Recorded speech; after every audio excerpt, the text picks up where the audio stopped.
My name is Sloane, and at 32 years old, my own mother ruined my birthday dinner with a single devastating sentence. "Let me be honest," she announced to the entire private dining room. "We never loved you." The room went completely silent. I did not cry or scream. I simply stood up, smiled, and said thank you for the honesty. Then I walked out. The next morning, I woke up to 73 missed calls from my family. They were in a state of absolute panic. What they did not know was that the boring desk job they always mocked was actually a cover for my real career. I was the managing partner of a ruthless private equity firm, and I had just legally acquired all of their toxic debt. Before I continue this story, let me know where you are watching from in the comments below. Hit like and subscribe if you have ever had to stand up to a toxic family member who completely underestimated your worth. Growing up in the affluent circles of Prince George County, Maryland, my family was absolutely obsessed with appearances. My father, Harrison, built a commercial real estate business from the ground up and carried himself like a king, demanding unquestioning loyalty from everyone around him. My mother, Vivian, treated her social status at the country club and elite charity galas as her true full-time job.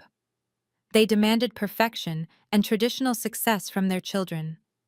My older sister, Aaliyah, played their game flawlessly. She ran a luxury public relations firm funded entirely by our father, and she never let anyone forget her status.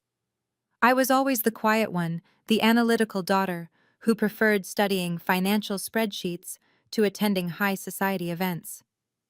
Because I refused to play their social climbing games, they assumed I was just a low-level financial worker grinding away in a tiny cubicle. They had no idea I was quietly running a massive financial fund that specialized in liquidating bad assets. The night of my 32nd birthday was supposed to be a quiet family celebration. My parents had booked the private dining room at one of the most exclusive and expensive restaurants in Georgetown. The crystal chandeliers cast a warm, glowing light over the pristine white tablecloths, and the waitstaff moved silently through the room pouring incredibly expensive champagne. I wore a tailored black suit that cost more than my sister made in an entire month, but its understated design meant my family completely ignored it. They only respected loud, flashy wealth. I sat at the table hoping for just one evening of peace. I should have known better.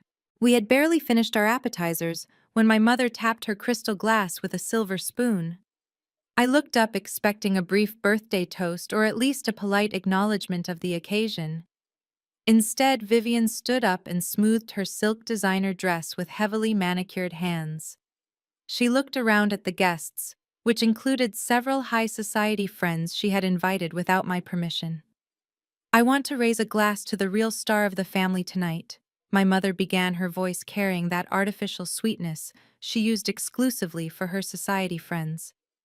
As you all know, Aaliyah was just named to the top 40 under 40 list for her incredible public relations empire. We are just so proud of how she upholds the family legacy. Aaliyah beamed from across the table, flipping her perfectly styled hair over her shoulder. She raised her glass, accepting the praise and the applause from my mother's friends, while I sat there completely forgotten on my own birthday. My father, Harrison, nodded in stern approval, gesturing to the waiter to pour more champagne for his favorite daughter. Not a single person in that room looked at me. Not a single person said happy birthday. The dinner quickly devolved into an endless presentation of Aaliyah and her supposed business triumphs. Every conversation was carefully steered back to how amazing she was and how much money the family business was making. That is when Trent decided to join the conversation. Trent was Aaliyah's white husband, a man who fancied himself a tech visionary despite launching 3 consecutive startups that mysteriously failed within months. He lived entirely off my father's money, but carried himself with an insufferable superiority complex. He leaned across the expensive table, pointing his silver fork directly at me. "You know, Sloane, you really should take some notes from your sister," Trent said with a condescending smirk that made my blood boil. "Running a real business takes vision and massive risk. It is a lot different than just pushing papers at some boring corporate desk job. But hey, Someone has to do the safe, predictable work to pay for their little apartment, right? We cannot all be empire builders like your father and your sister. Aaliyah giggled loudly and rested her hand on Trent's arm, as if he had just delivered a profound piece of wisdom. My father chuckled softly in agreement, taking a slow sip of his wine. I looked at Trent's smug face and felt a profound sense of calm wash over me. I did not argue with him. I did not defend my career or try to explain my position. I simply took a slow sip of my martini and looked right into his eyes. I knew something he did not. I knew that his current tech startup was burning through cash and illegally washing money from my father's real estate company to stay afloat. I knew that the entire family empire they were currently bragging about was exactly $15 million in debt. And most importantly, I knew that my private equity firm had quietly purchased every single cent of that debt 3 months ago. I owned them. I let Trent enjoy his moment of perceived superiority. I let my mother continue to parade Aaliyah around the room like a prized trophy. They were so blinded by their own arrogance and their desperate need to appear wealthy that they could not see the executioner sitting right across the table. I just smiled and placed my glass back on the table, watching them celebrate a legacy that no longer belonged to them. The real birthday gift was not this dinner. It was the knowledge that by this time tomorrow, their entire fake empire would cease to exist. The main courses arrived in a flurry of silver domes and synchronized waiters placing plates of perfectly seared sea bass and filet mignon before us. I watched as my mother Vivian inspected her meal with a critical eye before taking a delicate bite. The conversation around the table remained stubbornly focused on Aaliyah and her public relations firm. My father, Harrison, dominated the discussion, boasting about the commercial spaces he was supposedly developing to expand her office. It was a masterclass in pure fiction. I knew for a fact that those commercial spaces were currently sitting empty, heavily mortgaged, and bleeding money. But in this room, surrounded by their wealthy church friends and country club associates, they acted like untouchable royalty. As dessert was being served, my mother tapped her glass a second time. The crystal ringing sharply through the room caused the polite chatter to immediately cease. Vivian stood up and smoothed her silk dress, looking directly at me for the first time all evening. My heart did not race. My palms were not sweating. I simply waited for the inevitable performance. "You know, Sloane?" My mother began, her voice dropping its artificial sweetness for something much colder and calculating. "Everyone keeps asking me why we do not talk about you more. They ask what you do and why you are so different from your sister." She paused, letting the uncomfortable silence stretch across the expensive table. Aaliyah sat back in her chair, a smug expression settling over her perfectly contoured face. "I think tonight is the perfect time to clear the air," Vivian continued. "You have always been the black sheep of this family. While Aaliyah builds our legacy and your father expands our empire, you sit in the shadows contributing absolutely nothing to our social standing. You refuse to attend the right events, you refuse to date the right men, and you refuse to carry the family name with any sort of pride." My father swirled the red wine in his glass, deliberately avoiding my eyes. His silence was a loud and clear validation of every cruel word she was speaking. The society friends shifted in their seats, eager to witness the family drama unfold, firsthand, but too polite to intervene. "So let me be honest," my mother said, her eyes narrowing with pure malice. "We never loved you, Sloane. You have always been a massive disappointment to this family." There it was. The fatal blow. The sentence designed to break me down and reduce me to a sobbing child, begging for their affection. For 32 years, they had used subtle manipulation and passive-aggressive comments to keep me in line. Tonight, they decided to drop the act completely and destroy me in public. I looked around the table. Aaliyah was practically glowing with satisfaction, enjoying my public execution. Trent let out a soft, arrogant chuckle as if he were watching a highly entertaining television show. My father finally looked up, meeting my gaze with cold indifference. They fully expected me to crumble. They expected me to run out of the restaurant in tears. Instead, I felt a massive weight lift off my shoulders. The invisible chains of obligation and seeking approval evaporated in an instant. I did not cry. I did not scream. I slowly placed my linen napkin on the table and stood up. I looked at my mother and smiled. It was not a forced smile or a defensive smirk. It was the most genuine, radiant smile I had ever worn. "Thank you for the honesty, Mother," I said, my voice perfectly calm and melodic. "I have waited 32 years to hear that." Vivian blinked, her expression faltering for a fraction of a second. She had expected an argument or a breakdown, not gratitude. Before she could formulate a response, the head waiter approached the table carrying a black leather folder containing the bill, the total for the private room. The vintage champagne and the multi-course dinner was astronomical. He hesitated, unsure of who should receive the check. I reached out and took the folder. My father scoffed, crossing his arms over his chest. "You cannot afford that, Sloane," he muttered. "Do not play games. Just put it down and let the adults handle it." I ignored him, reaching into my designer bag. I pulled out a heavy metal Centurion Black American Express card and placed it onto the tray. The head waiter's eyes widened slightly, recognizing the invitation, only card that required millions in annual spending just to maintain. He bowed his head deeply and stepped away to process the payment without a single question. Aaliyah rolled her eyes, crossing her arms defensively. "Whose company card did you steal to pay for that?" she asked, her voice dripping with venom. "Your boss is going to fire you when he sees the statement." "I am my own boss." "Aaliyah," I replied softly. I stood from my chair and let the restaurant attendant assist me in putting on my bespoke cashmere coat. The fabric was flawless, imported directly from Italy. Trent leaned back in his chair, crossing his legs in a display of unearned confidence. "Carefully there, Sloane," he sneered. "Do not max out your little credit limit just to impress us. You still have rent to pay on your tiny apartment." I paused, adjusting my collar. I looked down at my white brother-in-law, taking in his cheap tailored suit and his desperate need to feel superior. "Do not worry about my credit limit, Trent," I said, my voice echoing clearly in the quiet room. "You should focus entirely on your own. By the way, this coat costs more than your entire tech startup generated in legitimate revenue last year."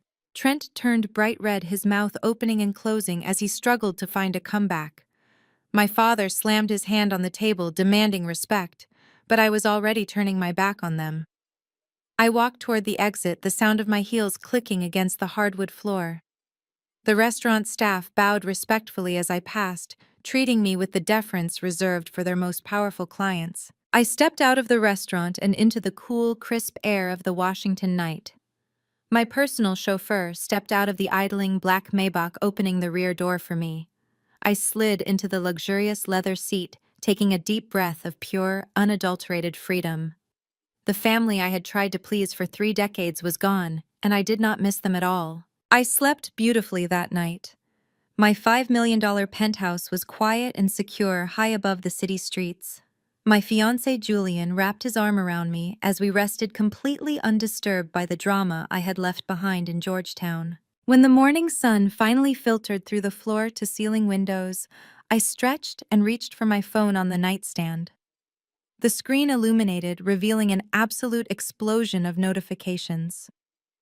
There were 73 missed calls and dozens of frantic text messages. They were from my father, my mother, Aaliyah, and even Trent.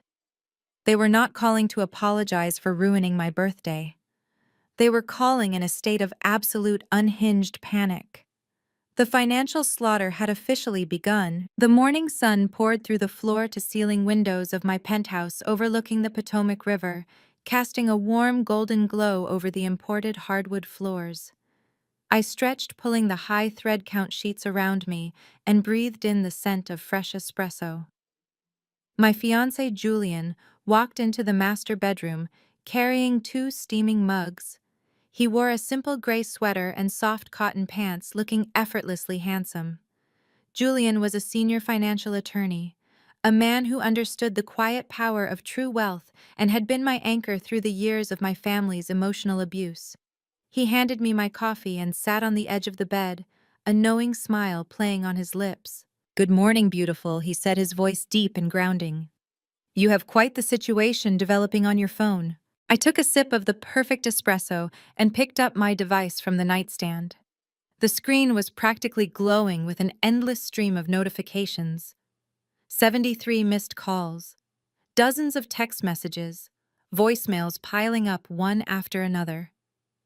My mother Vivian had called 20 times alone. My father Harrison had left 5 voicemails, a rarity for a man who believed leaving a message was beneath his dignity. Aaliyah and Trent had bombarded my inbox with frantic texts. They were not calling to apologize for ruining my 32nd birthday. They were not calling to express regret for telling me they never loved me in front of half of Georgetown. They were calling because the postman had just delivered their reality check. Julian tapped his iPad screen and slid it onto the bed in front of me. "The certified mail receipts just updated," he said calmly. "The foreclosure notices and default judgments were successfully delivered to your father's corporate office, your mother's mansion, and your sister's PR firm at exactly 8 a.m. I looked at the delivery confirmations and felt a profound sense of peace. It was time to reveal the truth about my boring desk job.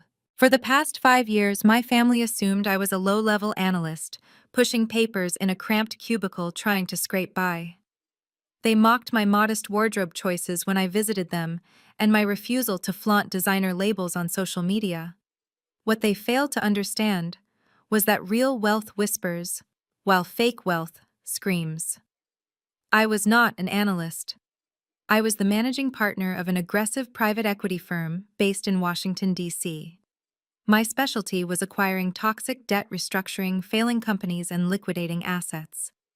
I commanded a room of seasoned Wall Street veterans and managed a portfolio worth hundreds of millions of dollars. And my father Harrison was my latest acquisition, his commercial real estate empire, the one he bragged about at every country club dinner and church gathering, was a complete illusion. For the past 2 years, his company had been bleeding cash. The commercial spaces he claimed to be developing were actually empty, heavily mortgaged, and plagued with astronomical maintenance costs. To keep up the facade of black elite excellence, my father had taken out predatory loans from a shadow lending group. He used that toxic money to fund my mother, Vivian's extravagant shopping sprees and lavish charity galas. He funneled hundreds of thousands of dollars into Aalia's luxury public relations firm, which operated at a massive loss, just so she could pretend to be a successful girl boss on Instagram. He even threw money at Trent's endless string of doomed tech startups to keep his white son-in-law feeling superior and important. They were living on borrowed time and borrowed money. Exactly 3 months ago, the lending group was looking to offload his high-risk portfolio. My firm stepped in. I spent weeks personally reviewing the ledgers, the outstanding loans, the defaulted covenants, and the collateral agreements. Seeing my own family's names on those delinquent accounts did not break my heart. It only confirmed what I had always known about their hypocrisy. I authorized the purchase of Harrison's entire $15 million toxic debt for pennies on the dollar. The moment the ink dried on those contracts, I became the legal owner of their entire existence. I owned the mortgage on my parents' massive estate in Maryland.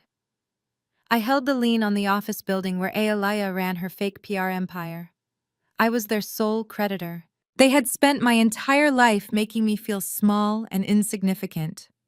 They had drained my college fund years ago to pay for Aaliyah's first failed business venture, forcing me to work 3 jobs to pay for my own education. They told me I was a disappointment because I did not fit their shallow mold of success, all while they were secretly drowning in a $15 million ocean of debt. I clicked on the first voicemail from my father. The audio played softly in the quiet luxury of my bedroom. Sloan picked up the phone. His voice was tight, lacking its usual booming authority. "There has been a massive mistake with the bank. Some predatory equity firm bought our paper and they are freezing the corporate accounts. I need you to look into this using whatever low-level access you have at your firm. Call me back immediately." I deleted the voicemail without listening to the rest. He still thought I was a secretary. He still thought he could command me to fix his messes while simultaneously looking down on me. The next voicemail was from my mother. She sounded absolutely unhinged. Her usual composed country club persona was completely gone. "Sloane, what is happening?" she shrieked into the phone. "Men in suits just showed up at the house with legal papers. They are saying the property is being seized. Tell your father to fix this. Call Aaliyah. Do something." Julian watched me delete that voicemail as well. He leaned over and kissed my forehead. "You built your empire from nothing," he murmured against my skin. "They built theirs on lies and stolen money. It is just business now." "It is exactly just business," I replied, setting the phone face down on the nightstand. My family loved to say that blood is thicker than water, but they treated my blood like it was poison. When my mother looked me in the eyes last night and told me they never loved me, she gave me the greatest gift I could ever ask for. She gave me permission to treat them not as family but as a non-performing asset, and in my line of work, non-performing assets get liquidated. I stood up from the bed and walked over to my massive walk-in closet. Today was a work day, and I needed to dress for the occasion. I bypassed the simple black suits I usually wore around them to avoid their judgmental comments.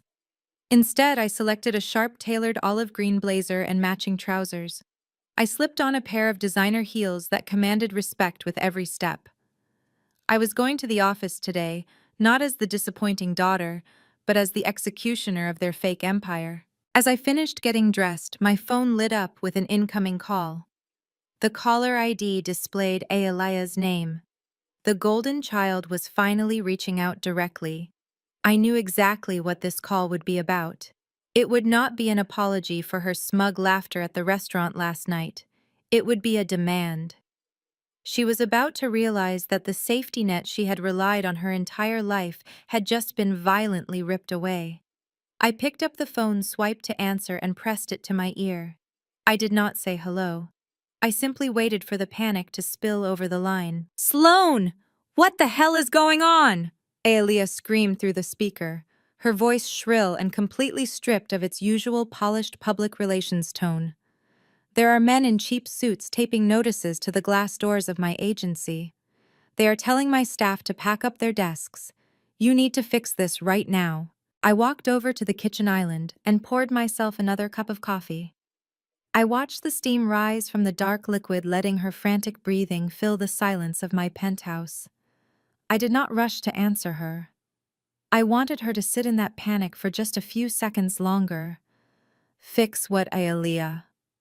I asked, my tone completely flat and devoid of any sisterly affection. "Do not play dumb with me, Sloane," she snapped, her breathing ragged and heavy. "The papers have your firm's name on them. Capital Vanguard Partners, or whatever your boring little company is called. Dad said your company bought our building loans, and now they are locking me out of my own office. I have a massive launch party for a celebrity client next week. I have caterers and photographers booked. You need to march into your manager's office right this second and tell him to rip up these eviction notices. Tell your boss it is a massive mistake and that we are good for the money." I took a slow sip of my coffee, feeling the warmth spread through my chest. It was almost comical how deeply ingrained her entitlement was. Even while her entire world was collapsing around her, she still spoke to me like I was an intern who existed solely to serve her needs. She genuinely believed I was just a paper pusher in a cubicle who could beg a supervisor for a favor to save her skin. She thought she could command me just like she did when we were children. "You mean the office space Dad paid for?" I asked smoothly, walking toward the massive windows of my living room. The same office space he financed by quietly emptying my college trust fund 6 years ago. Aaliyah scoffed, a sound of pure irritation and disgust. "Oh my God, are you really bringing that up now? We are facing a family crisis, and you are whining about some ancient history tuition money. Dad made a strategic investment in my potential because I actually had a vision for this family. You were just going to waste that money on some useless degree and sit in a cubicle anyway. You owe this family, Sloane. We put a roof over your head. You are being incredibly selfish right now." "You put a roof over your head?" "Aaliyah," I corrected her, my voice dropping to a dangerous calm. "And you used my stolen future to do it. You stood by and watched Dad drain the only safety net I had so you could play CEO on Instagram. You watched me work 3 miserable jobs just to pay for my own textbooks and ride the bus in the freezing cold while you were hosting champagne brunches on my dime. You bought designer bags and leased imported cars with money that was meant for my education. And last night you sat at that beautiful table in Georgetown and smiled while Mom told me I was utterly unloved. You enjoyed every single second of my humiliation. That was just Mom's way of pushing you to be better, Aaliyah stammered, trying to backpedal but failing miserably. You know how she is. You are being so dramatic and vindictive right now. Just go to your boss, Sloan. Get on your knees and beg if you have to. If my agency goes under, we lose everything. My reputation will be ruined in the district. I will be a laughingstock at the country club. I looked down at the tiny cars moving along the streets below my penthouse, completely detached from her suffering. My reputation is doing just fine, Aaliyah. And as for my boss, there is no one for me to beg. Because I am the boss. I am the managing partner of Capital Vanguard.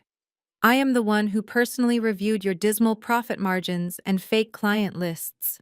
I am the one who authorized the purchase of your toxic debt. And I am the one who signed the foreclosure notice currently taped to your glass doors. The silence on the other end of the line was absolute. It was a heavy, suffocating silence. I could almost hear her brain short-circuiting as the reality of my words crashed into her fragile ego. The boring sister she had mocked her entire life, the woman she thought was beneath her, was actually the architect of her total destruction. All the lies they had told themselves about my failure were completely shattered. Business is business, Aaliyah, I said, my voice a whisper of pure ice. And unfortunately for you, your business is entirely bankrupt. You have exactly 2 hours to vacate my property before my security team physically removes you from the premises. Do not try to take any of the staging furniture or the electronics, because I own those too. Have a wonderful day. I ended the call before she could start screaming again. I tossed the phone onto the plush sofa and turned to Julian, who was watching me with an expression of deep respect and admiration. It was done. The first domino had fallen, and the rest of their fake empire was about to collapse right behind it. Watching Aaliyah lose her fake status was deeply satisfying, but I knew the fallout was far from over. Aaliyah was a coward when cornered. She would cry and play the victim, hoping someone else would fix her mess. But her husband Trent was a completely different story. Trent possessed the highly dangerous combination of total incompetence and blinding white male audacity. He was a man who had failed at every business venture he ever attempted, but still believed he was the smartest person in any room. He believed he could bully his way out of any situation, especially when dealing with a black woman he viewed as inferior and submissive. As I gathered my leather briefcase and headed toward my private elevator, I knew exactly what was coming next. Trent was not going to accept defeat gracefully. He was going to try and teach me a lesson about respect and hierarchy. He was going to try and put me back in my place. And he was going to walk right into the slaughterhouse to do it. I arrived at the sleek glass and steel high-rise that housed Capital Vanguard Partners in downtown Washington, D.C. The valet took the keys to my car, and I walked through the revolving doors, feeling the familiar rush of power that this building always gave me. The lobby was a masterpiece of modern architecture with soaring ceilings and imported marble floors. I swiped my executive badge at the private elevator bank, heading up to the top floor where my corner office waited. I had barely settled into my ergonomic leather chair and opened my laptop to review the morning markets when my desk phone buzzed. It was Marcus, the head of building security. "Mrs. Sloan," he said, his voice professional but carrying a hint of irritation. "There is a gentleman in the lobby demanding to see you. He is making quite a scene and refusing to leave until you come down. He claims to be family." I did not have to ask for a name. I already knew exactly who it was. Aaliyah had undoubtedly called her husband the moment our phone call ended, crying about the eviction notices. Trent had driven straight here, fueled by his unearned confidence and desperate need to be the hero of the family that funded his lifestyle. "Keep him down there, Marcus," I instructed smoothly. Do not let him pass the security turnstiles. I will be right down to handle it personally. I took the private elevator back down to the ground floor, adjusting my tailored olive green blazer. As the doors slid open, I heard his voice before I even saw him. He was practically shouting at the receptionist. I demand you page her immediately, Trent barked, leaning aggressively over the marble reception desk. His face was flushed, and he was wearing his signature tech bro uniform, consisting of a quarter-zip fleece vest over a wrinkled button-down shirt. You clearly do not understand who you are dealing with. Her father is Harrison, and I am her brother-in-law. Just get her down here so we can sort out whatever clerical error her department made with our accounts. I walked across the lobby, my heels clicking rhythmically against the stone floor. The sound drew his attention. Trent spun around, his eyes narrowing as he took in my appearance. He did not see a powerful executive.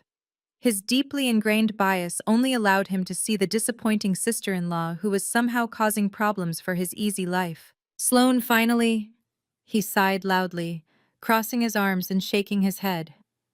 What kind of amateur operation are you running here? Your little department sent eviction notices to Aalia's agency and foreclosure papers to Harrison. You need to go back upstairs to whatever mid-level manager you report to and tell them they made a massive administrative error. My father-in-law is a giant in real estate. Your company is going to face a massive lawsuit for this harassment. I stopped a few feet away from him, clasping my hands loosely in front of me. The security guards subtly shifted closer, ready to intervene, but I gave them a slight nod to stand back. I wanted to let Trent dig his grave as deep as possible. Trent took a step closer, towering over me and dropping his voice into a condescending whisper. Look, Sloane, I know you are probably scared of losing your little desk job, but you need to fix this. Harrison has been funding your entire life. Well, maybe not yours since you dropped out and ran away, but he is the backbone of this family. You saw that black Amex you threw around last night.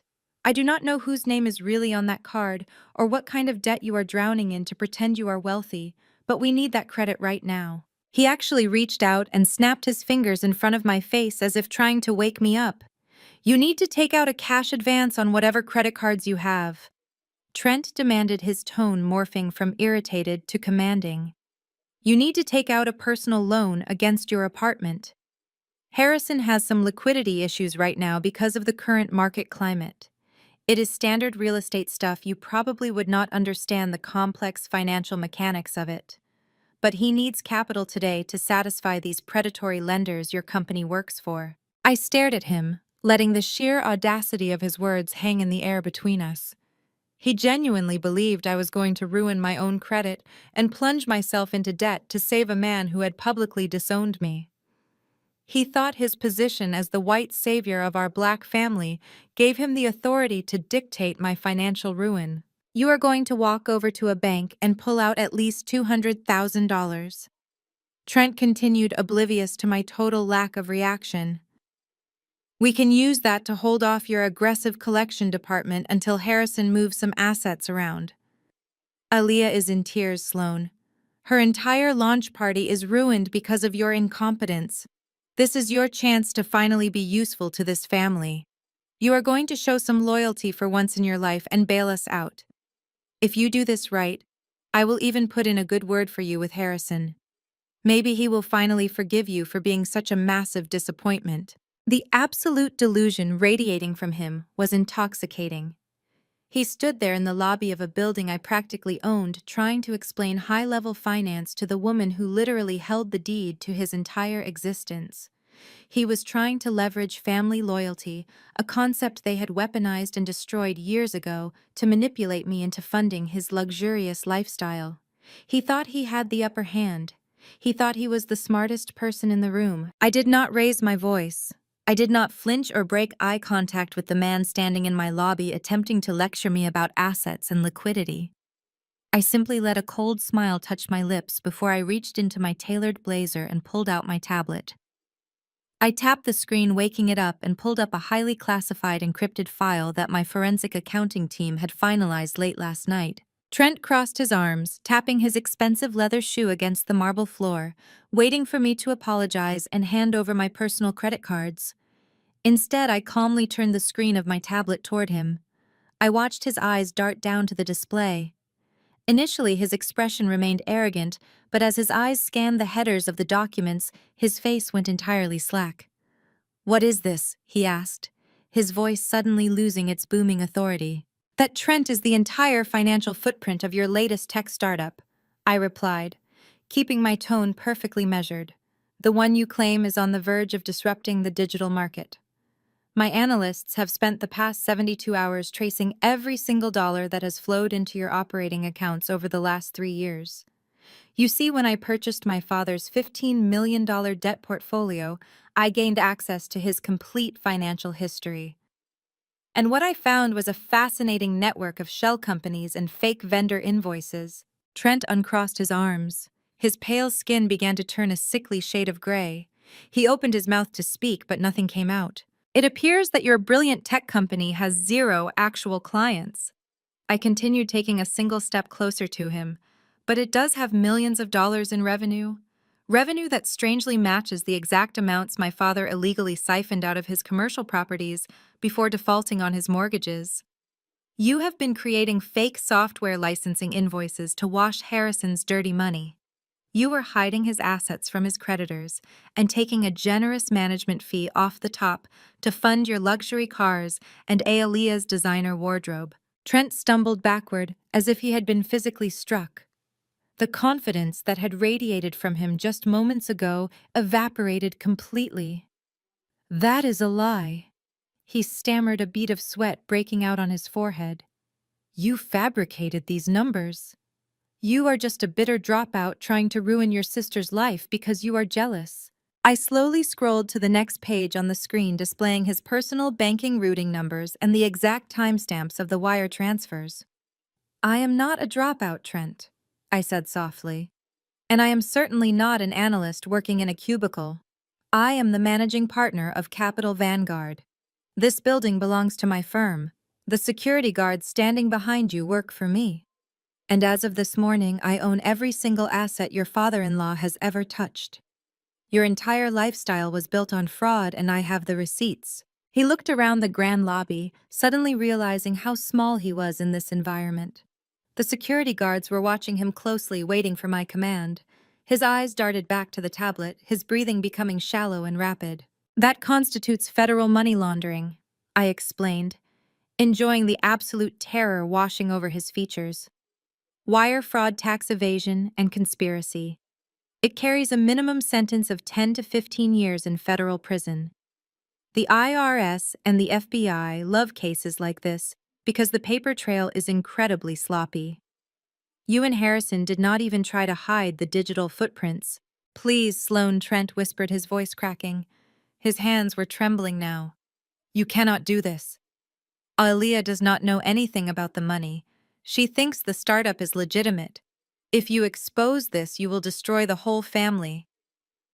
"I already told you," I said, my voice dropping to a whisper of pure ice. "We are not family. We are just creditor and debtor. And right now you are a massive liability." I tapped the screen again, pulling up a drafted email, addressed to the White Collar Crimes Division of the Federal Bureau of Investigation. The file containing his complete financial ruin was attached. My finger hovered over the send button. "I am going to give you exactly 10 seconds to turn around and walk out of my building," I told him. "If you ever speak to me again, if you ever approach me in public, if you ever try to contact me through my firm, I will hit send and watch the federal government seize your entire life." Trent stared at my finger hovering over the screen. He was completely broken. 10. I started counting, my voice echoing in the quiet lobby. 9. 8. He did not wait for 7. Trent spun around, nearly tripping over his own expensive shoes, and sprinted toward the revolving doors. He pushed through the glass with frantic energy, fleeing the building as if the walls were collapsing around him. I watched him stumble out onto the busy Washington street, looking over his shoulder in pure panic, before disappearing into the morning crowd. I stood in the lobby for a moment, letting the silence settle around me. Marcus, the head of security, stepped forward, clearing his throat. Do you need us to ban him from the premises, Mrs. Sloane? He asked respectfully. Yes, Marcus, I replied, sliding my tablet back into my blazer. Add him to the restricted list. And if any other members of the Wilson family show up, you have my authorization to have them escorted off the property by local law enforcement. I turned and walked back toward my private elevator, the click of my heels ringing out with absolute authority. Crushing Trent was barely the appetizer. The main event was still to come, and I knew exactly how they would react next. They would not surrender quietly. They would resort to the only tactic they had left. They would try to destroy my reputation in the court of public opinion. But I was already 10 steps ahead of them, preparing the ultimate public execution for the golden child and the matriarch who had started it all. The digital assault began exactly 24 hours later. Aaliyah, being a supposed public relations expert, knew exactly how to spin a narrative for maximum emotional impact. She and my mother Vivian decided that since they could not bully me in private, they would destroy me in public. I sat in my office drinking my morning matcha, while Julian monitored the situation on his tablet. He silently turned the screen toward me so I could see the latest post. It was a highly produced Instagram live video. My mother and sister sat side by side on a plush velvet sofa in what looked like Vivian's formal sitting room. They were both dressed in muted, neutral tones, looking deliberately exhausted and fragile. Aaliyah's makeup was done to look tear-stained. My mother dabbed at her dry eyes with a monogrammed handkerchief. It breaks my heart to share this with our community, Vivian said to the camera, her voice trembling with practiced grief. We have always raised our daughters to honor family and protect our shared legacy. But sometimes the world changes people. Our youngest Sloane has turned her back on us. She has allowed greed to poison her heart and is actively trying to destroy the generational wealth our family has worked so hard to build. Aaliyah chimed in, wiping away a non-existent tear. She spoke directly to her thousands of followers. My sister has used deceptive corporate tactics to target our family businesses. She is attempting to evict me from my agency and foreclose on our parents' home. We gave her everything. We paid for her education and supported her dreams, and this is how she repays us. Please pray for her soul and pray for our family during this devastating betrayal. The video was a masterclass in manipulation. They expertly weaponized the language of the Black elite community, appealing to concepts of legacy, generational wealth, and church values. They painted themselves as the innocent victims of a ruthless corporate monster who had forgotten her roots. The response was immediate and overwhelming. Within hours, the video had thousands of views and hundreds of comments. My phone began to vibrate constantly with direct messages and texts from people I had not spoken to in years. Aunts, uncles, cousins, and country club acquaintances flooded my inbox with pure vitriol. How could you do this to your own mother? One church elder messaged me. You are an absolute disgrace to our community, typed a woman who used to attend Vivian's charity galas. You should be ashamed of yourself for trying to tear down another Black woman, wrote one of Aaliyah's fake industry friends. The narrative was spreading like wildfire. They were dragging my name through the mud, portraying me as a vindictive, ungrateful child who was tearing apart a prominent family for pure greed. They wanted to publicly shame me into submission. They thought that the pressure of social ostracization would break me. They assumed I would panic, delete the foreclosure notices, and beg for their forgiveness to restore my reputation. Julian watched the comments roll in his jaw tight with anger. We can release the financial records, he suggested quietly. One press release showing Harrison's massive debt and the money laundering evidence would shut them up instantly. My PR team can have it drafted in 10 minutes. I looked at the screen, watching my mother dab her perfectly dry eyes one more time. I slowly shook my head. No, I said, leaning back in my leather chair. Let them talk. Let them rally the entire community to their side. Let them gather all their friends and supporters into one massive echo chamber. Julian looked at me, a slow smile spreading across his face as he realized what I was doing. You are letting them climb higher, so the fall is completely fatal, he noted. Exactly, I replied. If we argue with them on the internet, it just becomes a messy family feud. It becomes a reality show drama. I am not going to fight with them in the comments section. Absolute silence is much more terrifying, so I did not post a single defense. I did not release a statement. I locked my personal social media accounts and instructed my firm's public relations department to ignore all inquiries. The silence from my end only made Vivian and Aaliyah bolder. Feeling victorious, they began posting daily updates about their resilience and their faith. They were soaking up the sympathy and using the manufactured crisis to boost Aaliyah's social media engagement. They genuinely believed they were winning. They thought my silence was a sign of weakness or cowardice. They thought the elite society of Washington, D.C. had successfully bullied me back into my place. What they did not know was that while they were busy recording tearful videos and reading supportive comments, I was sitting in a conference room with 3 senior litigation attorneys. We were not drafting social media posts. We were drafting subpoenas. I knew Aaliyah had a massive luxury relaunch party planned for her public relations firm at the end of the week. She had invited local politicians, minor celebrities, and every major influencer in the district. I also knew that my mother was hosting her highly anticipated seasonal brunch at the most exclusive country club in Maryland on that exact same day. They were planning to use these events to solidify their victim narrative and bask in the support of their wealthy peers. They wanted a public audience. I was going to give them a public execution. I instructed my legal team to coordinate with private process servers. We were not going to mail the legal documents or deliver them quietly to their homes. We were going to serve them in person right in the middle of their respective events. While they were busy playing the victims on the internet, I was preparing a devastating real-world strike that would shatter their illusions of safety and expose their financial ruin to the exact people they were trying to impress. The trap was set, and they were walking right into it. Saturday arrived with a crisp breeze that swept through the Capitol, perfectly matching the cold precision of my plan. Julian and I sat in my penthouse living room with 2 large monitors set up on the glass coffee table.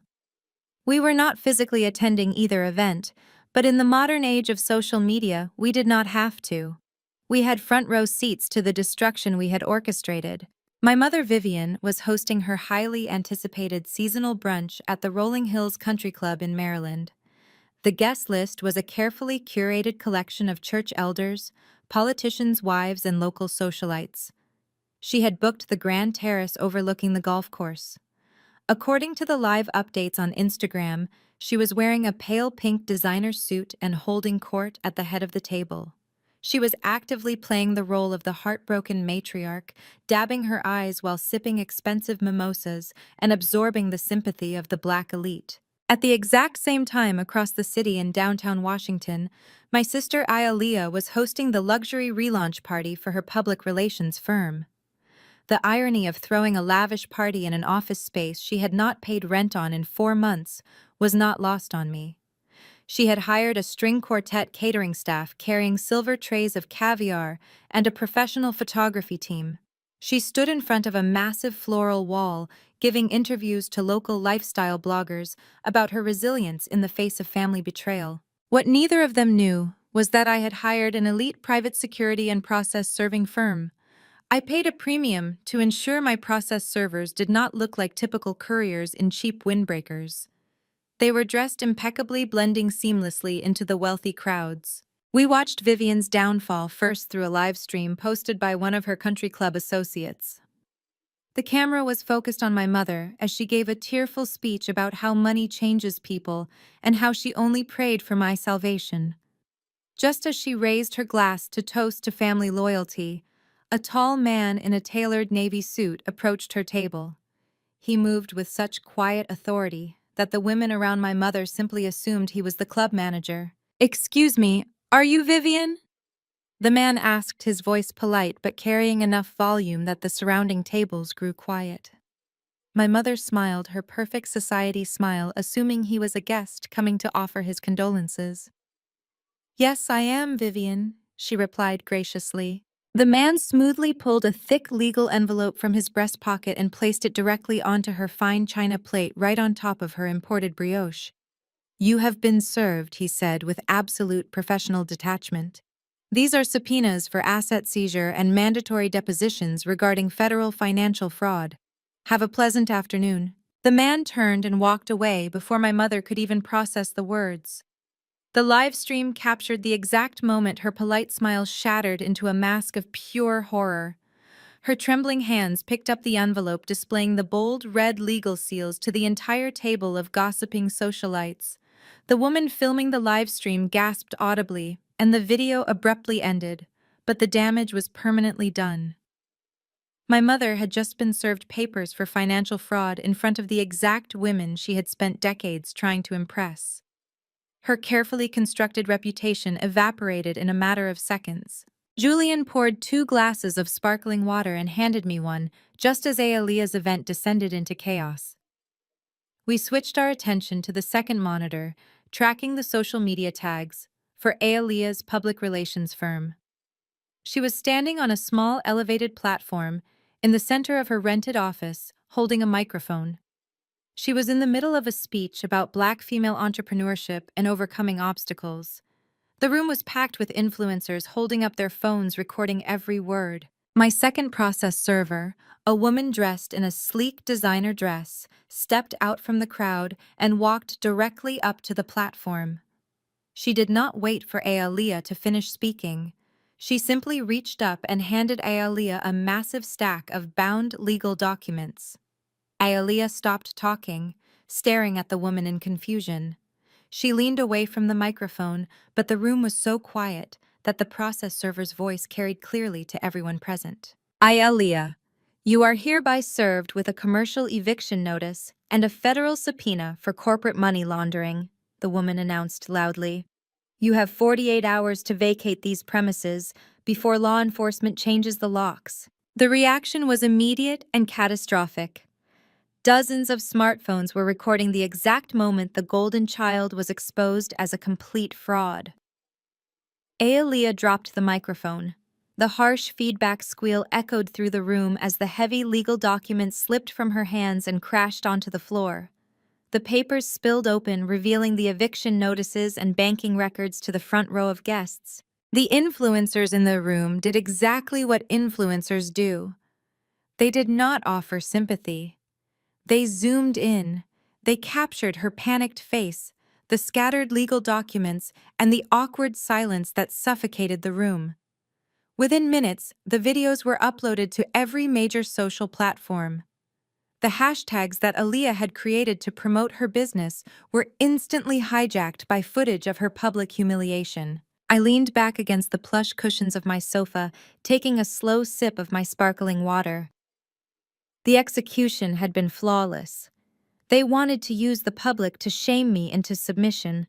They thought their social standing was an impenetrable shield. I simply turned their weapon against them. They had gathered all their peers and colleagues into 2 convenient locations just to watch their fake empire crumble in real time. My phone began to vibrate on the glass table.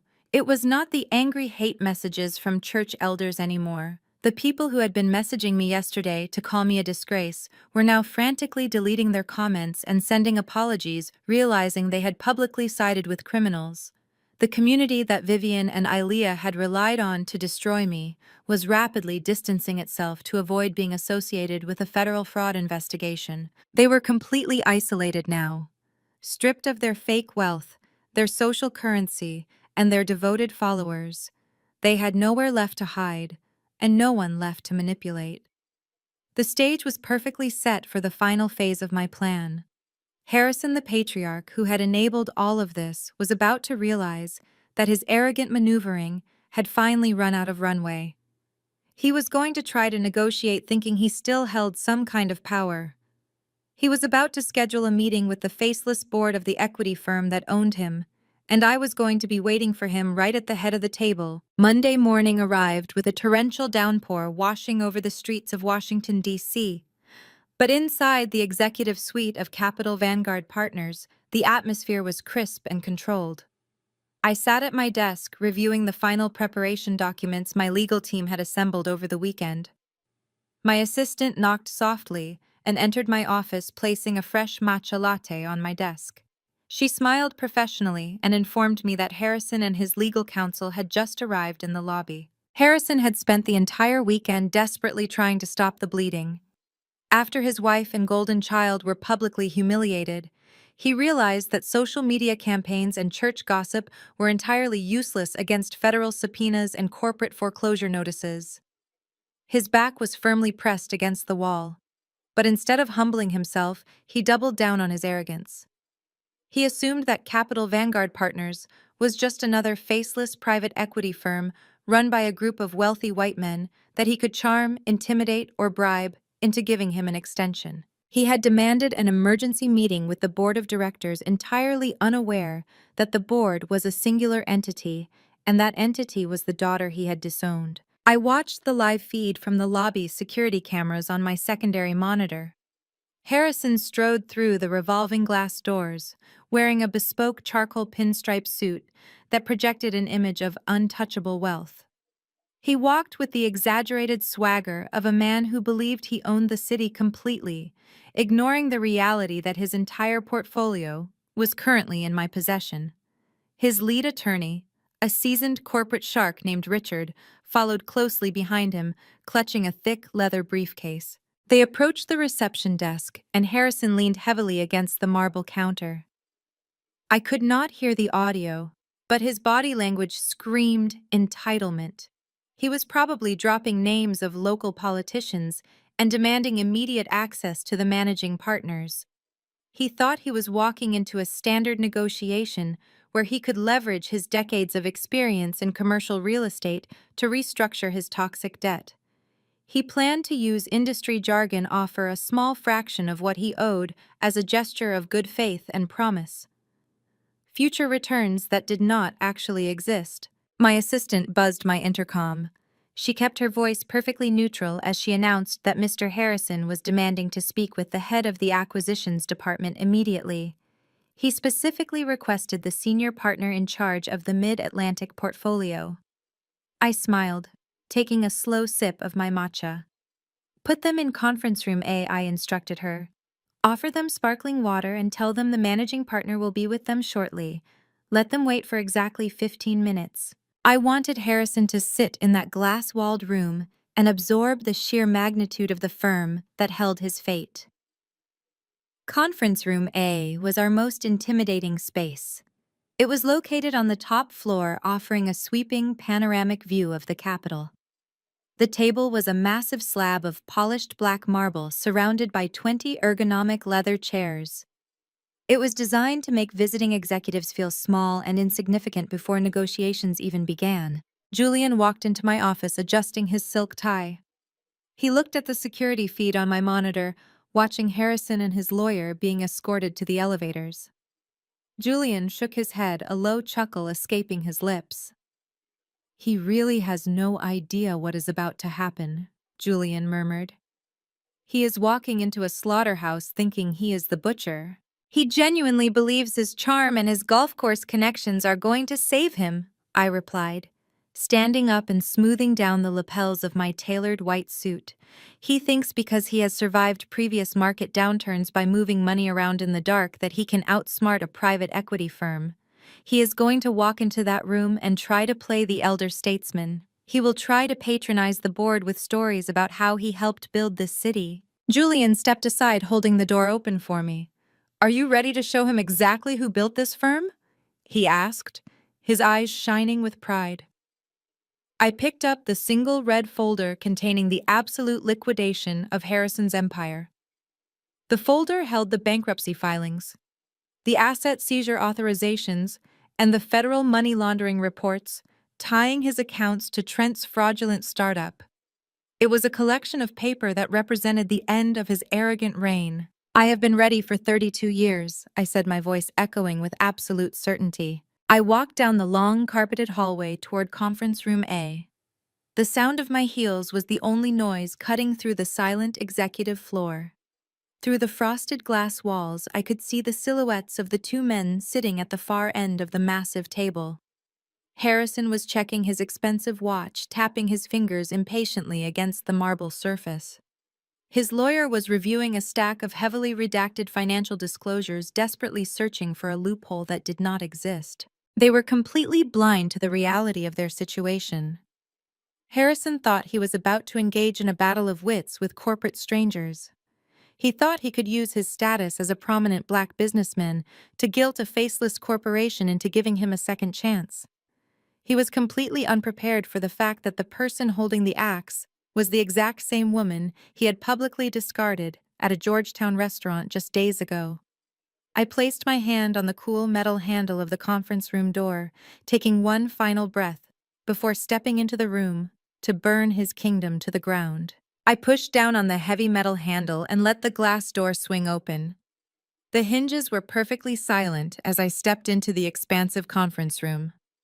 My father, Harrison, was sitting near the middle of the long marble table, reviewing a stack of papers with his attorney, Richard. They both looked up at the sound of my heels clicking against the polished floor. Harrison frowned deeply, his thick eyebrows pulling together in a display of immediate irritation. He looked at my tailored white suit and then at my face, completely failing to process why his disappointing daughter was walking into a high-level corporate meeting. He assumed I was lost, or perhaps working as a low-level assistant who had been sent to deliver coffee. "Sloan, what on earth are you doing here?"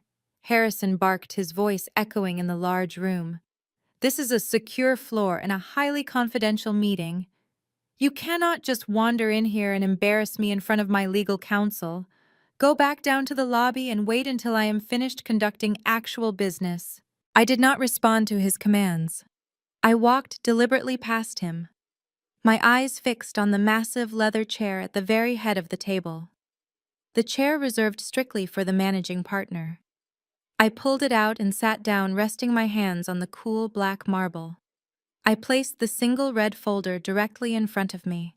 Harrison stood up, his face flushing with immediate anger. His pride could not handle the perceived disrespect.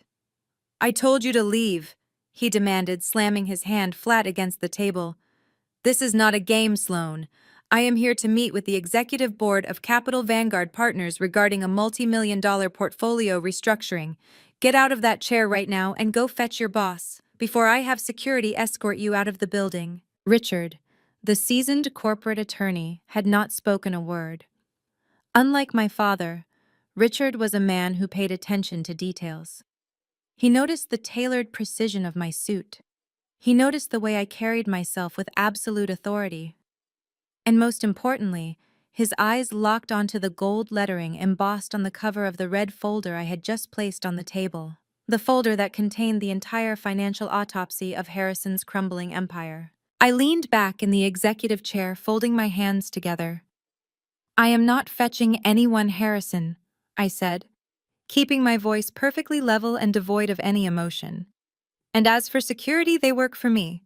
So I highly suggest you sit back down and open the preliminary documents my assistant placed in front of you." Harrison's face turned a dark shade of crimson. His anger was boiling over rapidly, replacing his arrogant facade.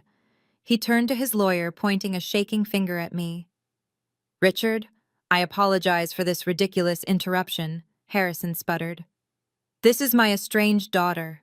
She clearly has some sort of mental issue and works in a lower department here. Please contact reception and have her removed immediately so we can speak to the senior partners." But Richard did not reach for his phone. The attorney was staring at the documents in front of him, his face draining of all color. He looked from the papers to me and then back to the papers. His hands began to tremble slightly as he connected the dots that my father was too blinded by ego to see. "Richard, tell her to leave," Harrison ordered again, his voice rising in panic and fury. Richard slowly looked up at my father, his eyes wide with a mixture of terror and absolute defeat. He swallowed hard, struggling to find his voice in the freezing atmosphere of the conference room. "Mr. Harrison," Richard stammered, his voice barely a whisper. "Sir, you need to sit down."